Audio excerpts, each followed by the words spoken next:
কুণ্ডলীর যে এই যে চতুর্থ ঘর হচ্ছে ভূমি, ভবন, পদ, প্রতিষ্ঠা, অর্থাৎ আপনার নিজস্ব জায়গা, ভূমি, ভবন। এই রাহু, শনি, মঙ্গল, কেতু এগুলো তো সব আর ভালো প্ল্যানেট নয়। তো এই ধরনের প্ল্যানেট যদি এইভাবে আসে, তাহলে কি করে, আপনাকে ঘরের সুখ ভোগ করতে দেয় না, আপনাকে বিদেশে পাঠিয়ে দেয়। আচ্ছা, বিদেশ, এই যে শব্দটা বারবার বলছি, এরও কিন্তু একটা ব্যাখ্যা আপনাদের সামনে রাখার দরকার। বিদেশ কাকে বলবো আমরা? যদি জ্যোতিষ সূত্রগুলোকে আমরা, জ্যোতিষের জ্ঞানকে সামনে রাখি, তাহলে বিদেশ হচ্ছে সেই জায়গা যেখানে আপনার বাড়ি থেকে অন্তত 450-500 কিলোমিটার দূর, তবেই বিদেশ। কেন?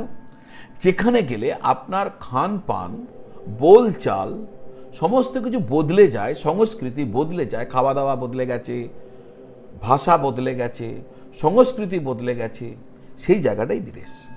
যেমন আমি বাংলায় আছি, আমি বাংলা থেকে আমি মহারাষ্ট্র